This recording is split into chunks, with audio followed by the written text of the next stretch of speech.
Afternoon, everybody. Talking to a colleague earlier, she said, give them something that they don't know about you in the intro. So IFA has very kindly introduced me, so you know all my professional pieces. I like to play golf. I have 6 children, 2 of whom are debaters, and they always go like this. So now the clock is on. Of those 6 children, 4 are through college. 1 has done her leaving. The 6th is now going into leaving cert year. 1 almost accountant. And he tried everything between finishing his economics degree and getting to the 25th of September when he formally has to start his training contract.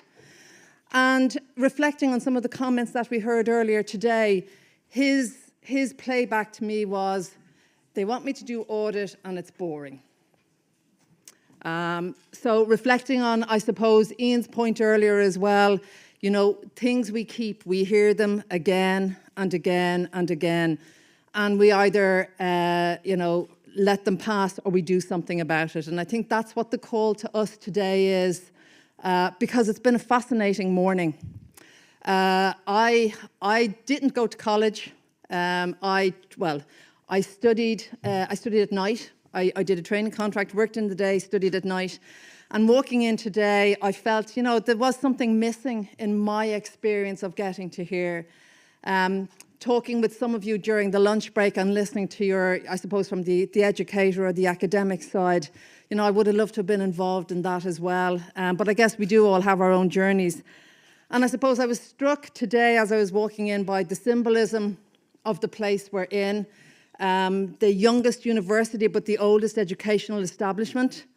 A bit like, I suppose, our profession in terms of, we can date ourselves back to 7,000 years, but today we're here to deal with something that's disrupting us today. So there's that old and new symbolism.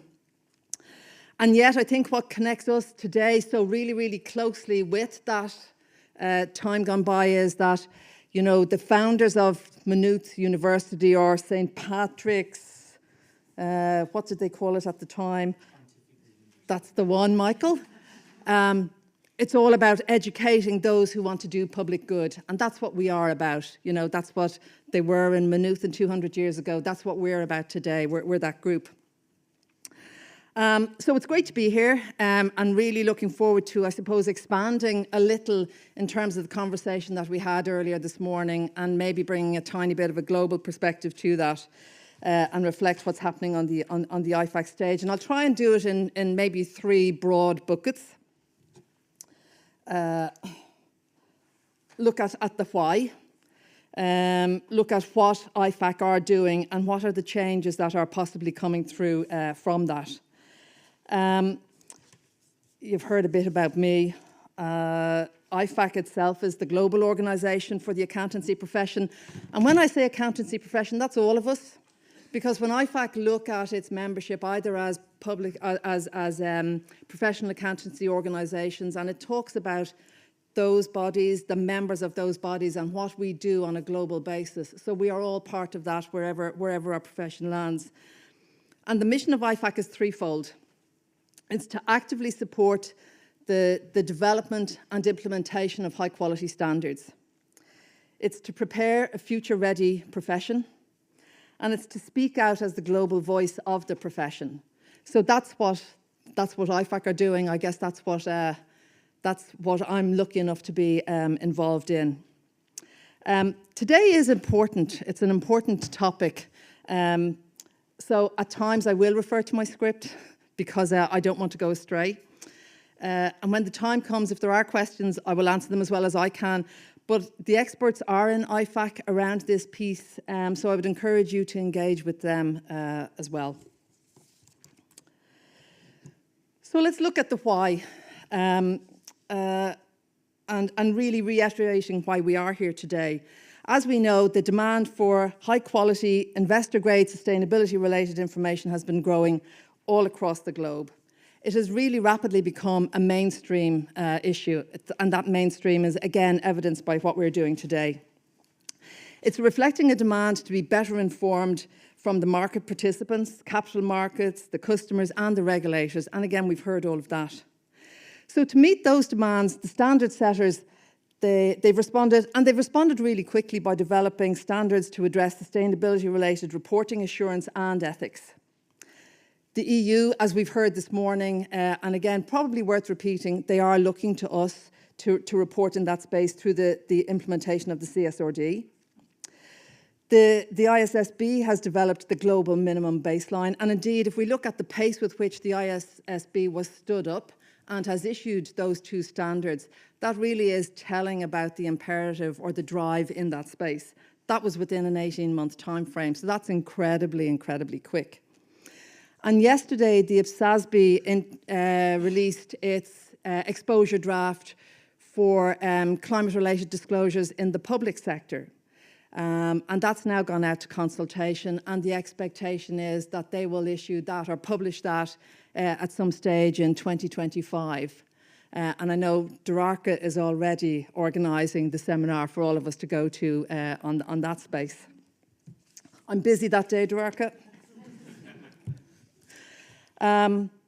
So all of this change, the change that we've heard about this morning, the change and the impacts of it, they really all highlight an important question for us. And that question is, and we've heard it, what competence in sustainability reporting and assurance is needed by every professional accountant? And that's across the piece. Those of us that are in the education space, the standard setting space, the public sector and business.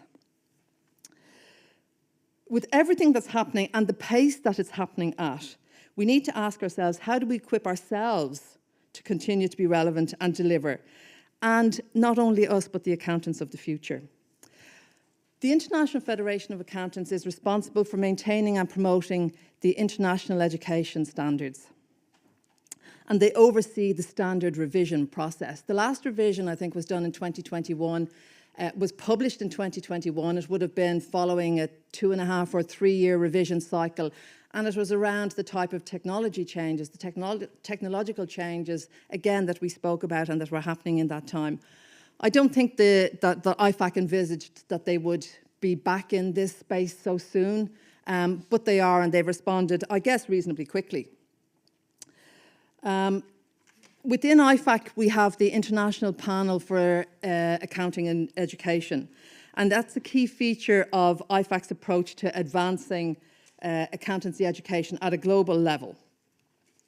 The panel launched a sustainability reporting project in May 2023. And really it was to try and understand the issues that were arising, to delve into them further, collect information around them and explore if there did need to be a revision to the standards at that time. Was there a compelling reason why it would be done? The information gathering, I guess it was based on these three blocks. They leveraged, I suppose, the IFAC or the professional accountancy body and the organisations with IFAC engages, and did interviews and information gathering with all of those stakeholder groups. And they would have been across the preparer, the auditor, the assurance, that broad range of community. They did a desktop, the good old desktop literature review as well, and again from a global perspective. And they used the information and the insights gathered from the stakeholder outreach to develop a global survey. And I guess there probably are some within the room who contributed to that survey and answered those questions, either from the academic community, from the standard setters, from the global firms perspective, and from the professional accountancy organisations themselves. And they took all of that information and then used AI to capture all of the, I suppose, the responses, and then use that to do a check against the competency framework that exists within the education standards themselves. So while there were 300 plus responses, they drilled that down and down into a mapping exercise against the standards themselves. And they looked at, well, what's new and what hasn't changed. And I guess it's probably no surprise that no surprise for us to understand that actually the good news of much of what we do is actually a transferable skill. Leveraging of these is going to be critical as we move forward into meeting the need for sustainability reporting and insurance. But that there are also sustainability-related topics and challenges that are going to require new ways of thinking and new ways of working. And they were quite deliberate in those two phrases about the thinking and the working. And that getting that right will ensure that professional accountants can lead on the sustainability reporting and assurance assignments that are coming forward. So we can take a look at these four areas, and they identified them, they called them out, and they do align with the education standards as they're currently constructed. And some of you may be familiar with what's in there in terms of the competences and the outcomes, the learning outcomes that are expected. So on the technical expertise side, and again, we spoke a bit about this morning, and I think this it's quite a straightforward presentation, really, because what we're saying is, here's the pieces that we already do, and actually here's what the research has told us we need to include or we need to expand within our levels of competence. And a lot of them are just enhancing the description of the learning outcomes or the detail about the competence itself, and not necessarily adding anything particularly new. So it's no surprise to us to know that there's deep technical knowledge at the heart of everything that we do, and that we already produce the high quality financial reports.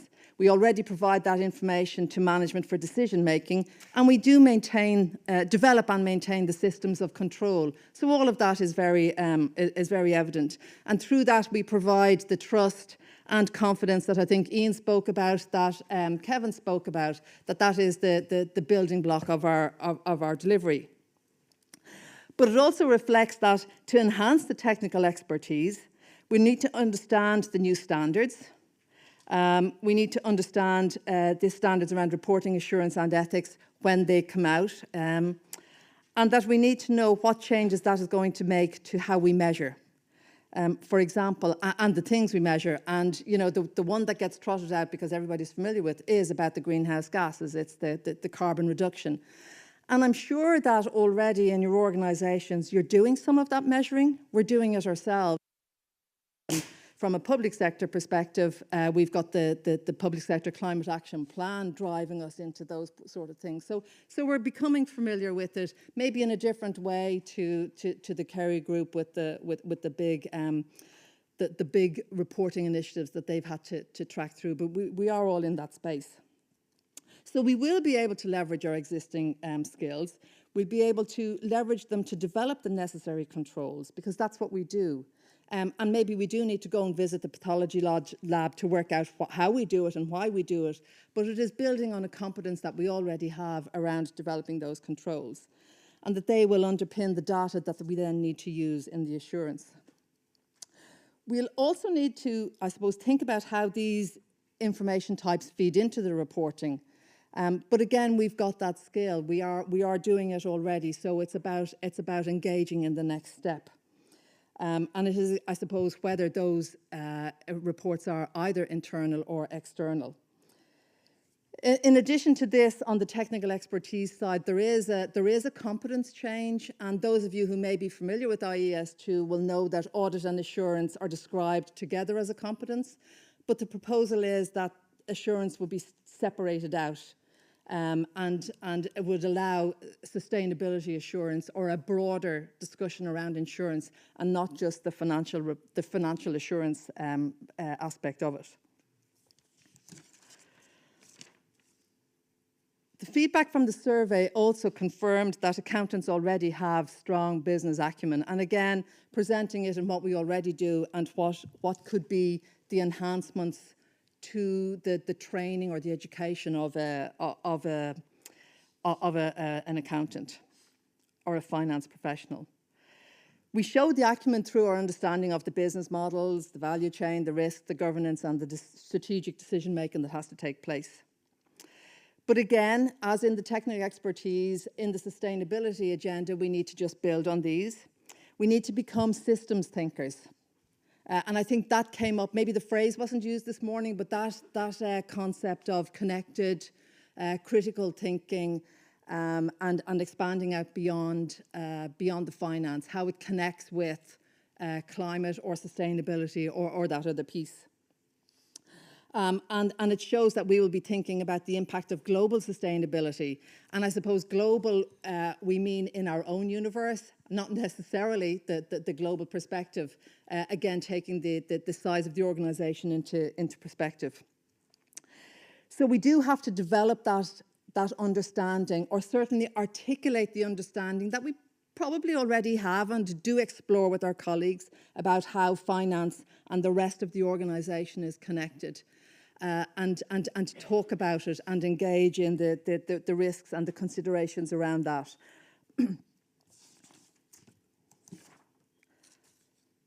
Behavioural competence. And again, I think the slides will be shared so you can pick up on them, and I don't want to read them out directly. We are strong analytical thinkers. And we've done that. We do that in our work. We make a commitment as part of our commitment to our profession, we make a commitment to lifelong learning. And sustainability reporting assurance will allow us to leverage those skills significantly. So it is part of that passion in the profession that we have. So, and we see here that not only in applying that, but we will also need to collaborate. And again, I think that came through. I think Doraka used that as her one word in that. What's that new competence? It is that ability to collaborate. And I would say that's even what we're doing today. We're talking and collaborating and thinking about how do we bring this, how do we make this alive for the next generation of those that we are training to become accountants. And I suppose we are, in that collaboration piece, we are thinking about the accountant element of that collaboration, because that's what we are. But we are listening to where we will then need to collaborate with the other professions, the other experts that will be contributing to the sustainability assurance and reporting, data understanding and decisions that we are making. So all of these behavioural changes will be part of ensuring that our accountants make informed conclusions. And again, that's a language thing that you will see coming through in the new education standards.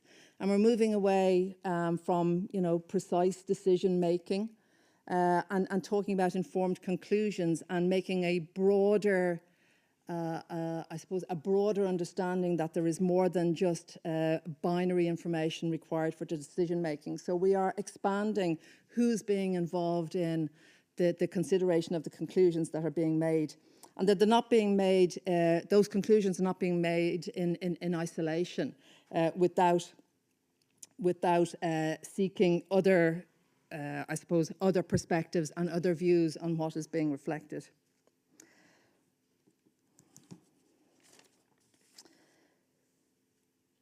Ethics are the foundation of everything we do. And there was some interesting conversations over lunchtime as to, how ethics is taught, is engaged with. And I found some of that actually quite fascinating. It really is the foundation of everything we do as professional accountants. And I guess I say that very selfishly from the perspective of where I have used it in my professional career. I don't know how it reflects on the education side, and that's why today has actually been quite fascinating to get that broader view of how we can collaborate and discuss issues like that. Ethics will remain the same. It will remain that foundation for sustainability, reporting and assurance. But what we will need to do differently in that space is, to apply that ethical view and consider the broader context that we now have with experts in there, with expanded concepts, expanded challenges, and have a broader landscape in which to apply our professional skepticism. And I think it could probably make a very interesting room in Trish O'Neill's virtual reality setup, which would be fairly impressive. The IASB Code for Sustainability, which I think was out for consultation earlier this year, and those comments are now being reflected. will very definitely broaden into the sustainability area. And the IASBA has also commented quite favourably on the now consistency of language between the education standard that looks at values and ethics and their code. And again, this is bringing that consistency of approach and language and making it clearer to understand from whatever angle the ethics considerations are being made. So that's the way the way all of the information was gathered. The comments, I suppose, the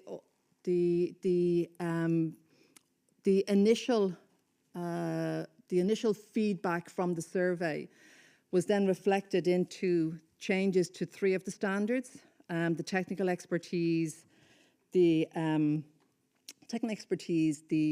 behavioural, and then the values.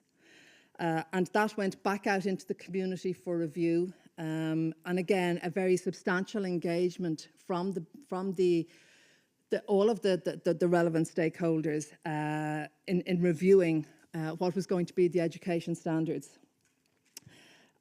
Those are currently being, I suppose they're currently being fed through the process.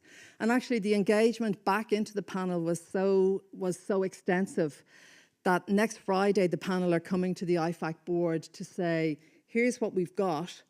Do you think we need to go around again and make some more changes? So that's what we will do next Friday in reviewing what the user community is saying around the standards, but still on track to issue them or to approve them at the next board meeting in the end of February or the start of March in 2025. Interestingly, the panel will then, during 2025, they do plan on considering the potential impacts on IES 8 during that year. And for those of us that it affects, that is the standard that sets out the professional competence expected of audit engagement partners. So that would be an interesting one. I think what's interesting about this, and again, just reflecting on some of the conversation this morning, is that the panel started their project in May 23. They will probably have them ready to publish in the start of March in 2025. So that's a 2-year period. The ISSB was stood up in a very short space of time and has issued its 2 standards. And we now have the reflection of what that could mean in terms of the profession. And now it's handed over to the professional accountancy organisations and us as educators to see how will that then feed into, and at what pace can we feed that into the next generation of our profession, so that we can be sure that they've got the competence that we were talking about this morning in them as a team. So I think that's a challenge. That's a challenge back to us to see how quickly can we move that into that space. So, and I suppose this really is around that very question. Who is it that helps build the capacity in our ecosystem to be able to deliver these assignments? And we've got all of these groupings, but we've highlighted educators because that's the one that's important today. And this slide is showing educators as part of a group and not just out there on their own. And I think it's important that we recognise that the sooner we can move that into the active education space, the better. So we need to think clearly, again, as a profession, how do we provide the education community, the educator community, as quickly as possible with the tools to do that. Again, looking at an IFAC view, there is a real belief that a multi-stakeholder approach to this is the only way that it can happen, and that we have to have the professional accountancy organisations, the accountancy educators, who probably are in a lot of contact already, discussing things like, the exemptions and what needs to be in the programmes to do those, etc. But also bringing in these two parts, I think, at the bottom end of the circle, which is probably reflecting back again on some of the conversation we've had today around the case studies, the real life, you know, where are the experiences being held, where are the problems being discovered, and how do we make sure that that completes the education circle rather than just be at the end of it for an experience once you've completed your degree. So really, from an IFAC perspective, and as a global convener of the profession, the goal is to use this model and to drive towards this model. And I guess, you know, sessions like today, sessions that do involve presentations from the IFAC accountancy panel or the IFAC staff that are engaged in the accountancy education are clearly very important. And again, this is really, I suppose, re-emphasising that it's not to take the journey alone. The IFAC message is key in that space.